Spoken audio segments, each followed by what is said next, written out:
आज हम लोग वहीं से कंटिन्यू कर रहे हैं जहां हम लोग ने लास्ट छोड़ा था, डिस्पर्जन मेथड को।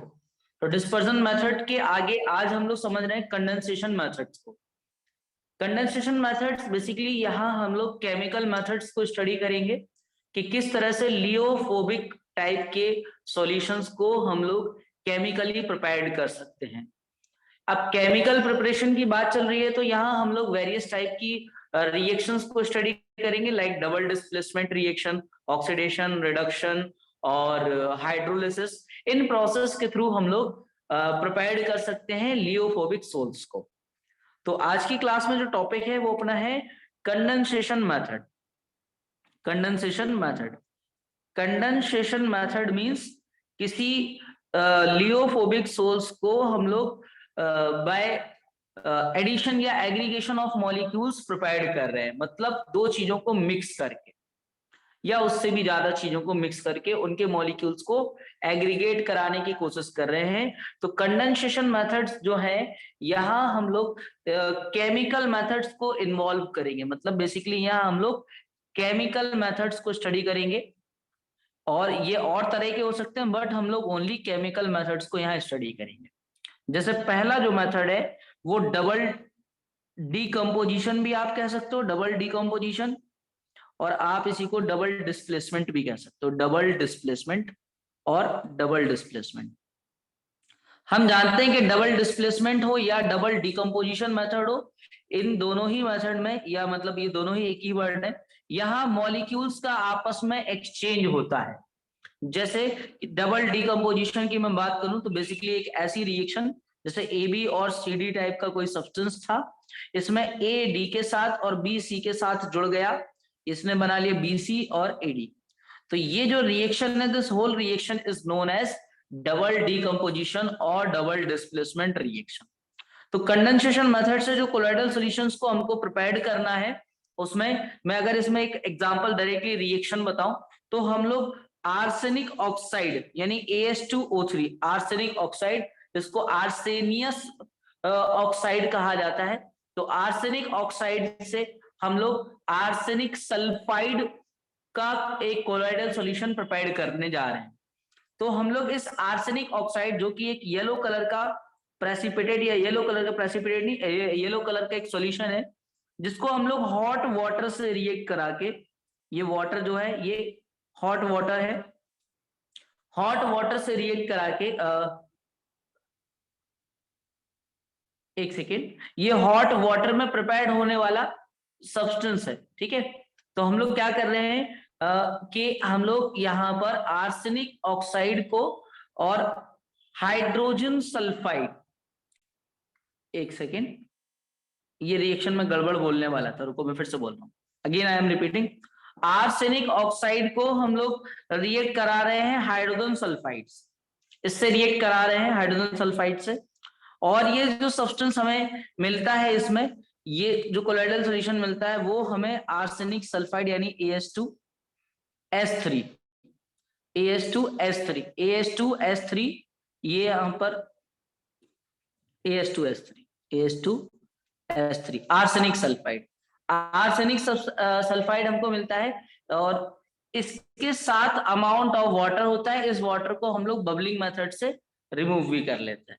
तो ये जो कोलॉइडल सॉल्यूशन हम लोगों ने प्रिपेयर किया है, ये बाय डबल डिकम्पोजिशन प्रिपेयर किया है, आर्सेनिक ने सल्फर से, हाइड्रोजन ने ऑक्सीजन से रिएक्ट करके आपस में मॉलिक्यूल्स के एक्सचेंज के थ्रू, मॉलिक्यूल्स आपस में एक्सचेंज होकर के इन्होंने इस तरह से प्रोडक्ट बनाए। आगे सुनो बात को, इसी में अगर मैं एक और मेथड की बात करूं, ऑक्सीडेशन। अब ऑक्सीडेशन का मतलब हम जानते हैं कि अगर किसी एलिमेंट का ऑक्सीडेशन नंबर बढ़ना या ऑक्सीजन का जुड़ना या इलेक्ट्रोनेगेटिव एलिमेंट का जुड़ना या इलेक्ट्रॉन का लॉस कर देना, ये सब ऑक्सीडेशन की डेफिनेशन है। तो ऑक्सीडेशन रिएक्शन जो है, ऑक्सीडेशन, इसमें आप याद रखिएगा कि हम लोग इन रिएक्शन के अंदर इसमें हम लोग सल्फर का एक कोलॉइडल सॉल्यूशन प्रिपेयर करते हैं। होता है क्या इस रिएक्शन में, बेसिकली जैसे ये रिएक्शन में ले रहा हूं 2H2O यानी वाटर, या 2H2S हाइड्रोजन सल्फाइड, और साथ में सल्फर डाइऑक्साइड, इसको आपस में रिएक्ट कराया। H2S जो है वो हम लोग H2S सब्सटेंस के अंदर सल्फर डाइऑक्साइड का हम लोग गैस पास करा रहे हैं, जिससे ये जो है सल्फर का एक कोलाइडल सॉल्यूशन, ये हमारा कोलाइडल सॉल्यूशन प्रोवाइड कर देता है किसमें, वाटर में। इस वाटर को हम लोग रिमूव कर लेते हैं। ये हमारे पास ये होगी रिएक्शन ऑक्सीडेशन में। तो बेसिकली कंडेंसेशन में आपको क्या याद रखना है कि कंडेंसेशन जो है वो एक केमिकल मेथड्स हैं। कंडेंसेशन जो मेथड्स हैं लियोफोबिक सोल्स बनाने के, उसमें कुछ अलग अलग तरह की केमिकल रिएक्शन, जैसे double decomposition, double displacement, oxidation या फिर रिडक्शन। एक और मैं थर्ड रिएक्शन की बात करूं तो रिडक्शन भी एक और रिएक्शन है, रिडक्शन। तो ये भी आप याद रख सकते हो, रिडक्शन। तो रिडक्शन में क्या होता है कि इसमें आप गोल्ड का सॉल्यूशन प्रोवाइड करते हो, गोल्ड का, सिल्वर का, प्लेटिनियम का। तो आपने कोई गोल्ड का एक सॉल्ट AuCl3, ये कोई आपने सॉल्ट लिया और आपने इसको टिन के क्लोराइड से रिएक्ट कराया, तो इसने हमको फॉर्म क्या करके दिया, टिन का ही एक अनदर क्लोराइड स्टेनस से स्टेनिक में, और साथ में गोल्ड का सॉल्यूशन इसने प्रोवाइड कर दिया। ये याद रखना कि इसके अलावा जैसे आप सिल्वर नाइट्रेट हो गया या गोल्ड का ही क्लोराइड हो गया, तो हम लोग यहाँ जो है अभी एक इनऑर्गेनिक टाइप का सब्सटेंस ले रखा है। SnCl2 किस नेचर का, इनऑर्गेनिक नेचर का है। इसी तरह से हम लोग ऑर्गेनिक सब्सटेंस को, जैसे मान लीजिए सिल्वर का एक नाइट्रेट है AgNO3, आपने इसको टैनिक एसिड से, ये एक ऑर्गेनिक एसिड है, आपने इससे रिएक्ट कराया और यहां पर जो आपने प्रिपेयर किया एक सिल्वर का आपने एक सॉल्यूशन प्रिपेयर कर लिया, सिल्वर सॉल्ट। तो इस तरह से आप रिडक्शन के थ्रू आप कोलाइडल सॉल्यूशन या लियोफोबिक नेचर के सॉल्यूशन, स्पेशली बोला जाए तो लियोफोबिक नेचर के सॉल्यूशंस को आप प्रिपेयर कर सकते हो।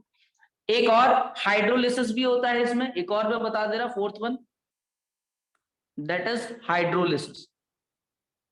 हाइड्रोलिसिस हाइड्रोलिसिस में क्या होता है कि आप किसी सब्सटेंस को जो है वाटर से रिएक्ट करा दो, जैसे आयरन के क्लोराइड को आपने वाटर से रिएक्ट कराया, तो इसने आयरन का ही एक सॉल्ट प्रिपेयर करके दे दिया हमको, FeOH होल थ्राइस और साथ में HCl, ये बना करके दे दी। ये हमारे पास एक रेड सॉल्ट, ठीक है, रेड कलर का सॉल्यूशन। तो ये हाइड्रोलिसिस का प्रोसेस हो गया, क्योंकि आपने यहाँ रिएक्ट किससे कराया है, वाटर से। तो बेसिकली हमारे पास कंडेंसेशन मेथड में हमको केमिकल मेथड समझना है। केमिकल मेथड में अलग अलग तरह की रिएक्शन, लाइक डबल डिस्प्लेसमेंट, एक ऑर्गेनिक एसिड का नाम है टैनिक एसिड। तो डबल डिस्प्लेसमेंट, ऑक्सीडेशन, रिडक्शन और हाइड्रोलिसिस, ये चार रिएक्शंस आप याद रखना। एक एक उनके एग्जांपल्स भी लर्न कर लेना जो मैंने यहाँ लिखे हैं, एटलीस्ट वन। या आप डायरेक्टली आप चाहो तो इसके डेफिनेशन भी वहां पर मेंशन कर सकते हो, बट कि रिडक्शन के थ्रू ये प्रोसेस हो रहा है, या ऑक्सीडेशन के थ्रू ये पूरा प्रोसेस हो रहा है, या हाइड्रोलिसिस के थ्रू हो रहा है। तो इन सभी वर्ड्स के आप मीनिंग ऑलरेडी जानते हो कि हाइड्रोलिसिस, ऑक्सीडेशन, रिडक्शन, ये सारी चीजें क्या है। तो अब अभी तक हम लोग जो स्टडी कर रहे थे, take the screenshot of page number 1, 2 and 3।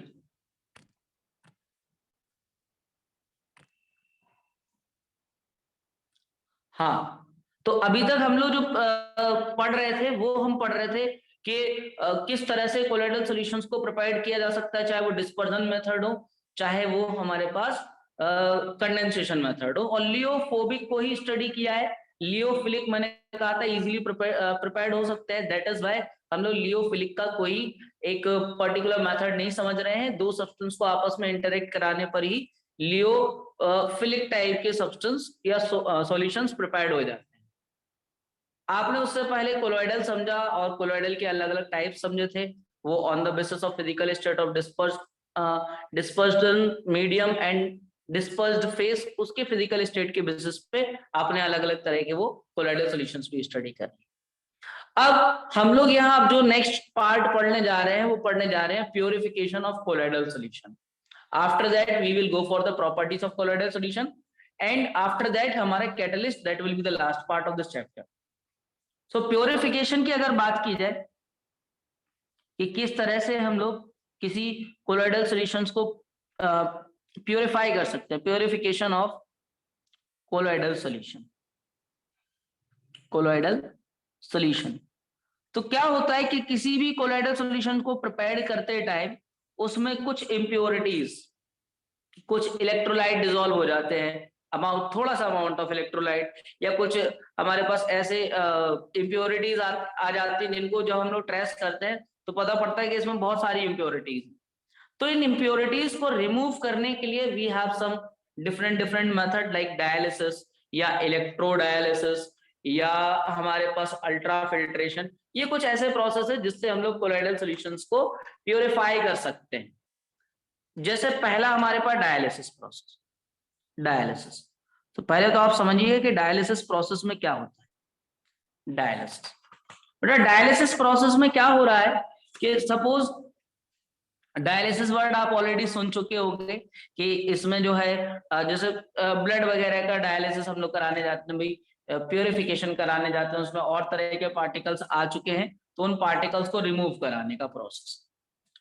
अब डायलिसिस में हम लोग क्या कर रहे हैं कि इसमें हम लोग एक ऐसा मेम्ब्रेन यूज करते हैं डायलिसिस में कि वो क्या करे, एक तरह के पार्टिकल्स को रिमूव कर दे और बाकी अदर तरह के पार्टिकल्स को अपने पास रखे। मेम्ब्रेन में भी स्पेशली कुछ ऐसी मेम्ब्रेन होती है लाइक एनिमल मेम्ब्रेन, जैसे ब्लेडर हो गया या कुछ अदर हमारे पास पर्चमेंट पेपर हो गया, ठीक है। तो ये कुछ ऐसे मेम्ब्रेन्स हैं जो डायलिसिस प्रोसेस में यूज किए जाते हैं। डायलिसिस के apparatus अगर मैं आपको दिखाऊं किस तरह का वो apparatus होता है, तो it is like this dialysis. इसमें एक कंटेनर है, ये कंटेनर के, एक second, it is like this, ये कंटेनर, ठीक है। इस कंटेनर में यहां से और यहां से एक इनलेट है, एक आउटलेट है इस कंटेनर में, और हम लोग इसमें एक ऐसा बैग जिसका हमें जिस सब्सटेंस का प्योरिफिकेशन करना है वो सब्सटेंस उसमें भर देते हैं। और ये बैग जो है इसके ऊपर ये बैग जो है वो एक डायलिसिस मेम्ब्रेन का बना हुआ होता है। डायलिसिस मेम्ब्रेन से मतलब ये है कि एक ऐसा सुटेबल मेम्ब्रेन जो कि जिन पार्टिकल को बाहर निकालना है वो केवल उन्हीं पार्टिकल्स को बाहर निकाले, यानी उसमें मेम्ब्रेन में जो स्पेस है वो उन्हीं पार्टिकल्स को बाहर निकलने देगा जिसको हमें नीड है बाहर निकालने। बट समटाइम्स क्या होता है कि ये पार्टिकल्स बहुत ज्यादा फोर्स ऑफ अट्रैक्शन से कनेक्टेड होते हैं उस कोलोइडल सॉल्यूशन के थ्रू, तो हम लोग फिर क्या करते हैं, फिर डायलिसिस ना करा के इलेक्ट्रोडायलिसिस कराते हैं। इलेक्ट्रोडायलिसिस जो है वो तब अप्लाई किया जाता है जब पार्टिकल्स नहीं निकल रहे हो या कहीं पर चार्ज्ड पार्टिकल पड़े हुए, तब इलेक्ट्रोडायलिसिस यूज होगा। तो वो नेक्स्ट में मैं बताऊंगा, अभी डायलिसिस का मैं डायग्राम आपको बनाऊं तो it will be like this कि यहां पर ये अपरेटस में एक डायलिसिस मेम्ब्रेन का, इट इज लाइक दिस, कुछ इस तरह से। यहां पूरा ये जो है इसके अंदर अलग अलग तरह के पार्टिकल्स पड़े हुए हैं, ये पूरा कोई सॉल्यूशन पड़ा हुआ है। ये जो बना हुआ है ये डायलिसिस मेम्ब्रेन का है, डायलिसिस मेम्ब्रेन का है। और इस इनलेट के थ्रू आप अमाउंट ऑफ वाटर फ्लो करोगे। जो वाटर फ्लो होगा वो क्या करेगा, इस सब्सटेंस के अंदर मतलब इस मेम्ब्रेन के थ्रू अंदर जाएगा और इसमें पड़े हुए जो कुछ क्रिस्टलॉइड पार्टिकल हैं जिनको हमको अलग करना है। इसके अंदर दो तरह के पार्टिकल होते हैं, एक सॉल्यूशन के पार्टिकल होते हैं, एक क्रिस्टलॉइड के पार्टिकल होते हैं। हमारा पर्पस ये होता है कि हम इससे क्रिस्टलॉइड के पार्टिकल्स को रिमूव कर लें। तो हम क्या करते हैं यहाँ पर, जैसे इसमें मैं दो तरह के पार्टिकल्स को दिखा रहा हूँ। एक वो पार्टिकल, जैसे ये एक वो पार्टिकल जो सॉल्यूशन के हैं, मान लो these are the solution particle, ये सोल पार्टिकल कह दो आप इनको, दिस इज सोल पार्टिकल। और एक और इसमें दूसरे पार्टिकल जिनको हमको रिमूव करना है वो यहां पर कुछ इस तरह से, ये क्रिस्टलॉइड के पार्टिकल, ये इसमें these are crystalloid particle, crystalloid particle, these are crystalloid particle. तो यहां जो है, जब इसको आपने ना इसमें ऐसे ही किसी हुक के थ्रू आपने इसको लटका रखा है, या मैं इसको थोड़ा और अच्छे से बनाऊं तो it will be like this, इसको आपने ऐसे लटका रखा है।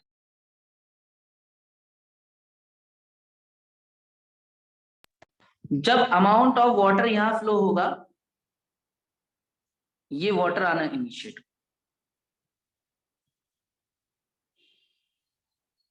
इस तरह से ये वाटर फ्लो होना शुरू।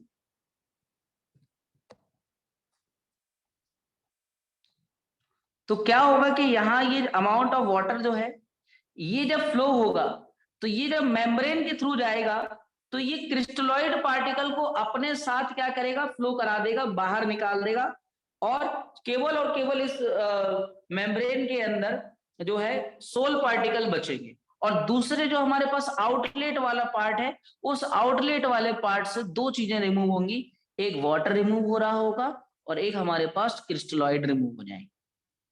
तो इसको आप पूरा एक थ्योरेटिकल वे में डायलिसिस को आप लिख सकते हो कि मैं अगर इसको ऐसी ओरली बताना चाहूँ तो आप ये लिख सकते हो कि एक ऐसा प्रोसेस है जिसमें हम लोग जो है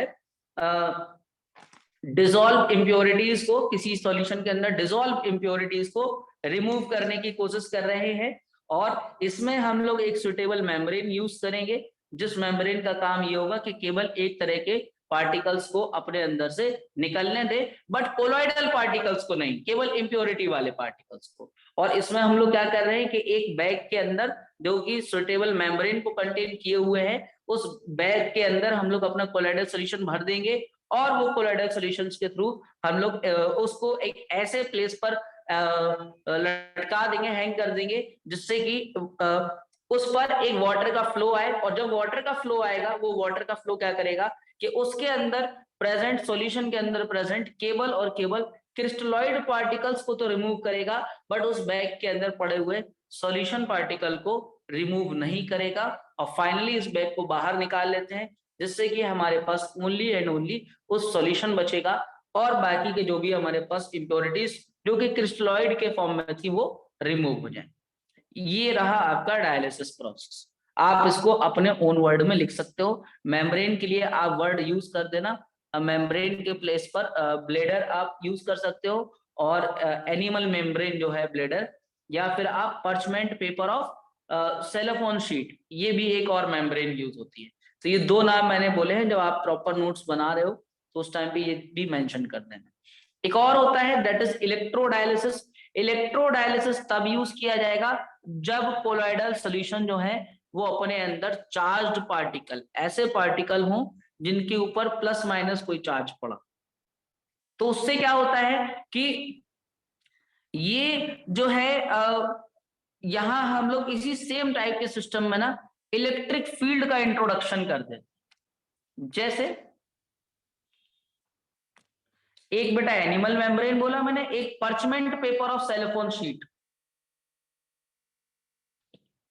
parchment paper of cellophane sheet, एक और मेम्ब्रेन। तो second one is electrodialysis. Electrodialysis, electrodialysis में इसका भी अगर मैं डायग्राम बनाऊं, it will be similar like dialysis, but in this we will apply some electric field also. जैसे ये मैं डायग्राम बनाऊं तो इसमें यहां पर ये इनलेट वाला पार्ट हो गया, और ये हमारा आउटलेट वाला पार्ट हो गया। This is our outlet part. यहां से ये इनलेट हो गया और this is outlet like this. Inlet को हमेशा नीचे बनाना, आउटलेट को थोड़ा ऊपर बनाना, और बाकी सेम जैसा वो सिस्टम था, मतलब एक बैग के अंदर डायलिसिस मेम्ब्रेन यूज करके जो बैग बनाया गया है, उस बैग के अंदर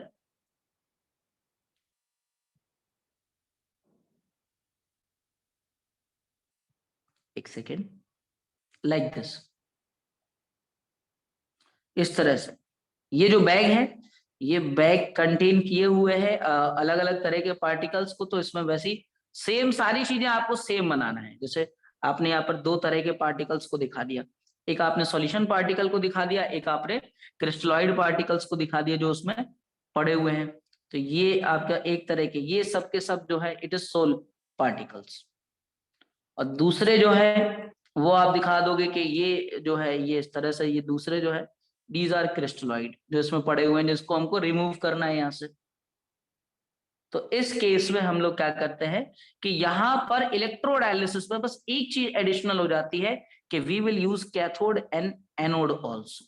ये हमारे पास इस तरह से मैं बना दूं अगर इसको, तो ऐसे यहाँ पर ये एक प्लेट लगा दी आपने, एक प्लेट लगा दी जो कि कैथोड की हो गई, और दूसरी प्लेट जो लगा दी आपने जस्ट इसके ऑपोजिट, ताकि आप इलेक्ट्रिक फील्ड अप्लाई कर पाओ सॉल्यूशन पे, पार्टिकल्स ऑपोजिट चार्ज वाले एक दूसरे से अट्रैक्ट हो जाए।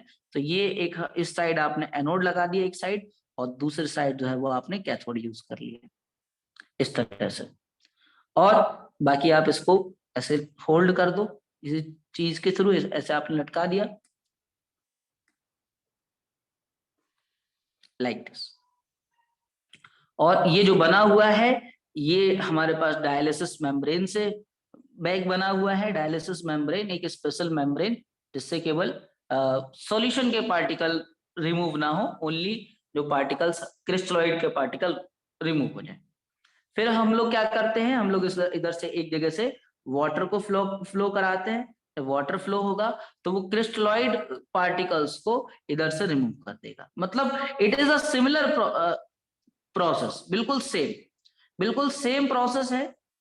बट याद रखना कि डिफरेंस इज दैट कि यहाँ पर इलेक्ट्रोलिसिस में, मतलब इलेक्ट्रोडायलिसिस वर्ड यूज किया जाएगा, तो इलेक्ट्रोडायलिसिस में आपने इलेक्ट्रिक फील्ड किया यूज किया है, और डायलिसिस के प्रोसेस में कोई इलेक्ट्रिक फील्ड का यूज नहीं होता है। ये बस छोटा सा डिफरेंस।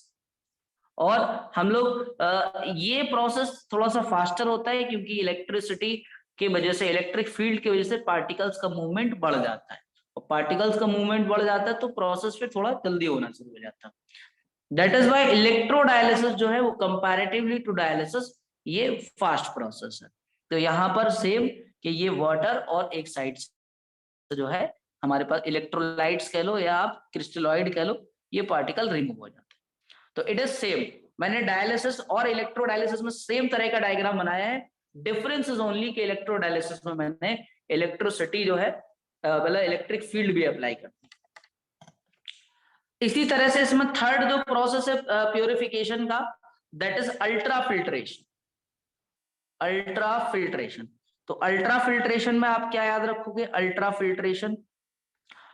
फिल्ट्रेशन में हम लोग ये बात याद रखेंगे कि ultra filtration is basically that process जिसमें एक आप फिल्टर, जैसे आप फिल्टर पेपर के थ्रू आप एक फिल्टर पेपर आपने डाला, जैसे फॉर एग्जाम्पल आपने सिंपल सा एग्जाम्पल दो, आपने पानी के अंदर मिट्टी डाल, एक कोलाइडल तरह का आपने सोल्यूशन बना। अब ये जो कोलाइडल सोल्यूशन हमारे पास बना हुआ है, आपको इसको क्या करना है, इसमें से मिट्टी अलग करना है, पानी अलग करना है।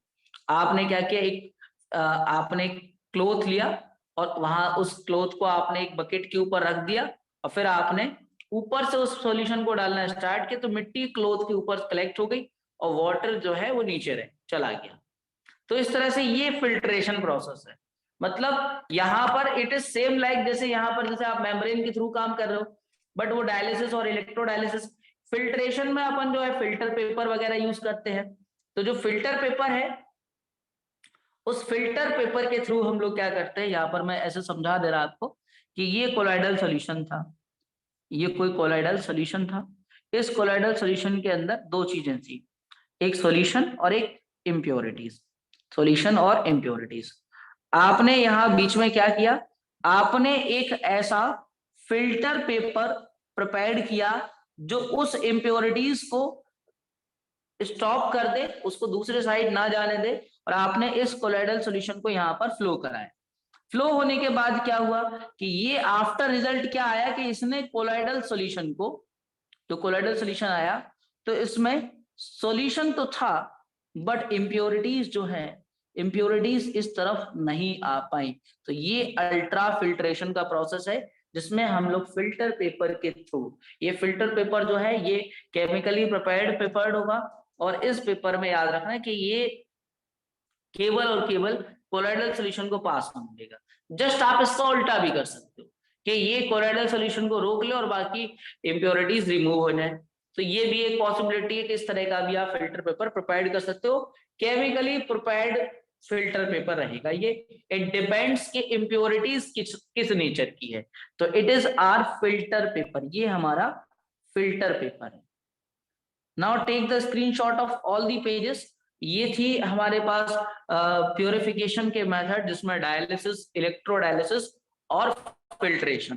कोलाइडल सॉल्यूशन के अगर मैं शुरू से बात करूं तो आपने ये समझा कि it is heterogeneous in nature, जिसमें डिस्पर्स फेज और डिस्पर्जन मीडियम सॉलिड सॉल्वेंट के प्लेस पर वर्ड यूज किए जाते हैं। फिर आपने वो डिस्पर्स फेज और डिस्पर्जन मीडियम की फिजिकल स्टेट क्या रही, उस बेसिस पे आपने उनको अलग अलग कैटेगरी में बांट दिया, चाहे वो जेल्स हो, फॉर्म हो, चाहे वो सॉल हो, चाहे सॉलिड सॉल हो, चाहे वो इमल्सन हो। तो इस तरह से आपने अलग अलग कैटेगरीज बांटी। उसके बाद आपने लियोफिलिक और लियोफोबिक समझा, और लियोफिलिक लियोफोबिक को किस तरीके से प्रिपेयर कर सकते हैं। तो लियोफिलिक की प्रिपरेशन के लिए कुछ हमने नहीं समझा, बट लियोफोबिक के लिए अपने डिस्पर्जन और एक कंडेंसेशन, दो तरह के मेथड हमने समझे। डिस्पर्जन में हम लोगों ने दो मेथड्स पढ़े थे डिस्पर्जन के अंदर, जिसमें आपने एक पेप्टाइजेशन भी पढ़ा था और एक आपने वो एक आर्क मेथड भी पढ़ा था। दूसरा जो कंडेंसेशन में आपने ये देखा कि it is a chemical method, जिसमें आपने वेरियस तरह की रिएक्शन, चाहे वो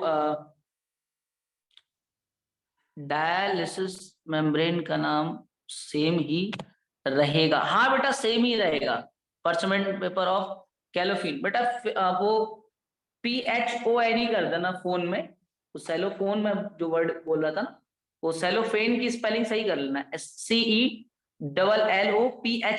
सेलोफेन। बाकी सब सही है।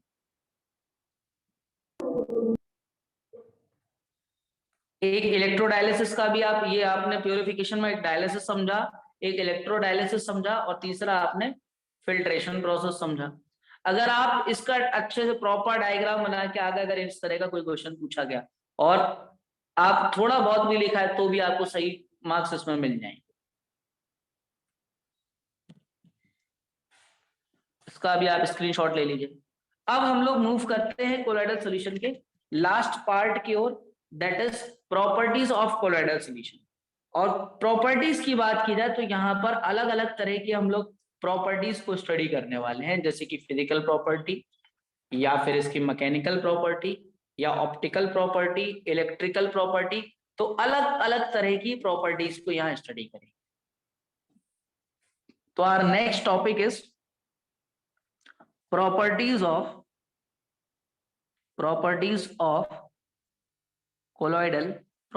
of colloidal solution। तो इसमें पार्ट ए जो हम स्टडी कर रहे हैं वो कर रहे हैं फिजिकल प्रॉपर्टी। अब फिजिकल प्रॉपर्टीज को भी इतना डीपली हम नहीं समझेंगे, हम एक एक मेन कुछ प्रॉपर्टीज को समझेंगे। जैसे पहली प्रॉपर्टीज की आप कह सकते हो कि it is heterogeneous in nature. Heterogeneous in nature, heterogeneous का मतलब क्या है कि अनयूनिफॉर्म वे में इंटरेक्शन होता है दोनों सब्सटेंस का। So it is heterogeneous in nature. Second आप कह सकते हो कि इसमें फिल्ट्रेशन की एबिलिटी है, मतलब फिल्टर एबिलिटी आप वर्ड यूज कर सकते हो, फिल्टर एबिलिटी। फिल्टर एबिलिटी जैसे आपने अभी देखा कि अल्ट्रा फिल्ट्रेशन के थ्रू हम लोग इसकी इम्प्योरिटीज को रिमूव कर सकते हैं। थर्ड पॉइंट जो है, it is non settling in nature. Non settling का मतलब क्या है कि इसके जो पार्टिकल्स हैं वो पूरी तरह, मतलब ग्रेविटी का इनके पार्टिकल्स के ऊपर इफेक्ट नहीं हो पाता। जैसे आपने क्या किया, आपने मिट्टी डाल दी पानी के अंदर, तो मिट्टी भले ही जो कुछ पार्ट उसका नीचे रह गया सरफेस पर, बट छोटे छोटे से कुछ ऐसे पार्टिकल्स होते जो वाटर के अंदर फ्लो ही करते चले जाते हैं, वो रुकते ही नहीं है। ओके बेटा, तो कुछ जो है वो छोटे छोटे पार्टिकल्स पानी के अंदर ऐसे फ्लो करते रहते हैं, उन पे ग्रेविटी का इफेक्ट नहीं हो पाता है। कोलॉइडल सॉल्यूशंस के जो पार्टिकल्स होते हैं उन पे ग्रेविटी का इफेक्ट इसलिए नहीं हो पाता है कि ऑलमोस्ट नेग्लिजिबल मास है। दैट इज वाई उनके पार्टिकल्स जो है वो नॉन सेटलिंग नेचर, मतलब कंटिन्यूसली मोशन करते रहते हैं।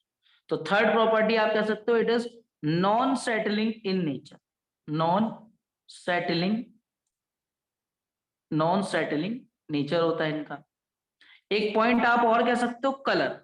अब अगर इसकी कलर की बात की जाए तो कलर जो है वो अलग अलग तरह का आपको देखने को मिल सकता है। मतलब कलर जो है, इसकी कलर की हम लोग बात करें तो इसका कलर डिपेंड कर सकता है कि पार्टिकल्स के साइज क्या थे, या उनका शेप कैसा था, या जो है वहां वेवलेंथ कैसी थी, जो लाइट आपने वहां पे डाली और जब अमाउंट ऑफ लाइट को एब्जॉर्ब करने के बाद उसने किस तरह का कलर दिखाया, या उसका मेथड क्या था प्रिपरेशन का।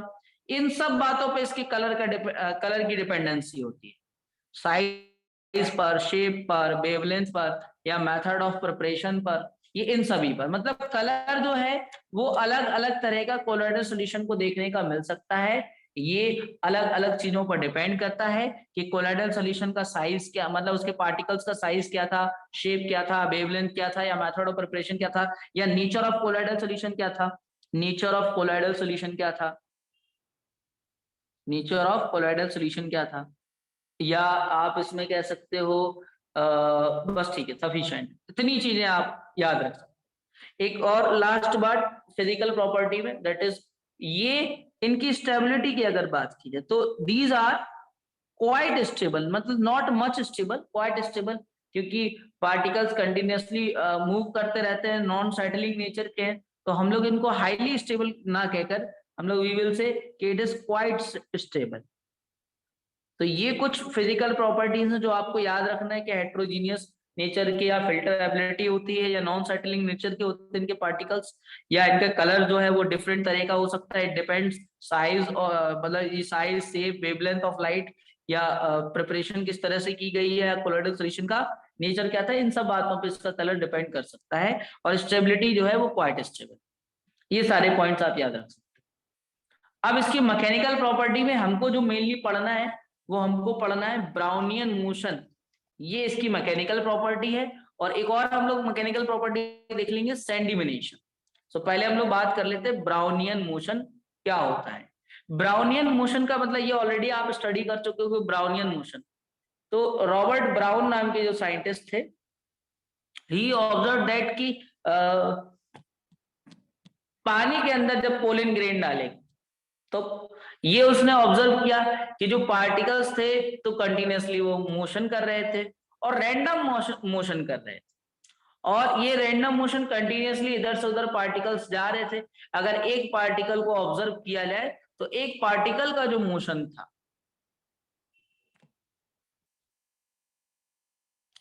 टिंडल इफेक्ट बेटा ऑप्टिकल प्रॉपर्टी में आएगा।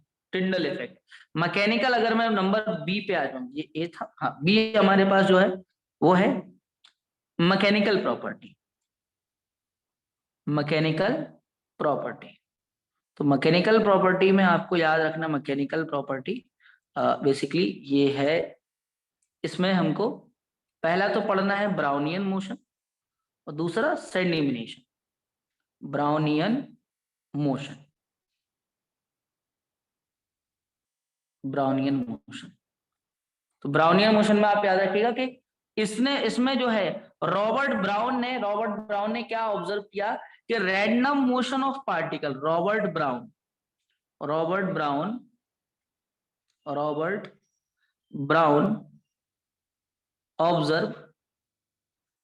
ऑब्जर्व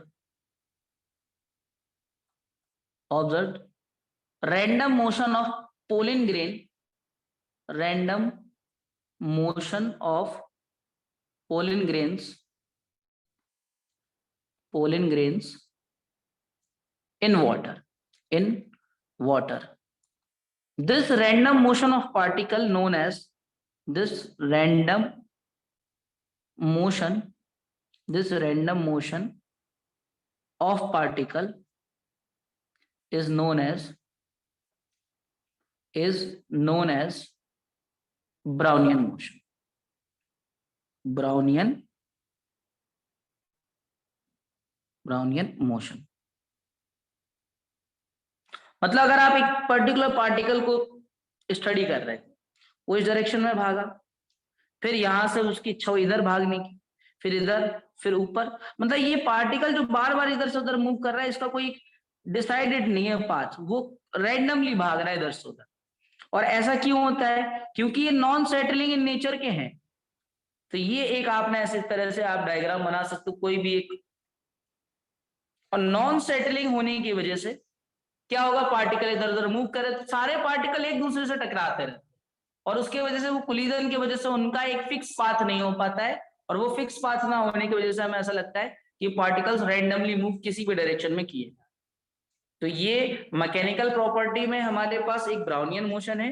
तो इन द नेक्स्ट क्लास हम लोग इसी में सैंडिमिनेशन और अदर पार्ट, इसके 1-2 लेक्चर और आएंगे, तो फिर ये हमारा चैप्टर कंप्लीट हो जाएगा, surface chemistry. After that we will start d and f block. Okay, so make proper notes from this lecture, और इसी चीजों को आप बार बार याद कर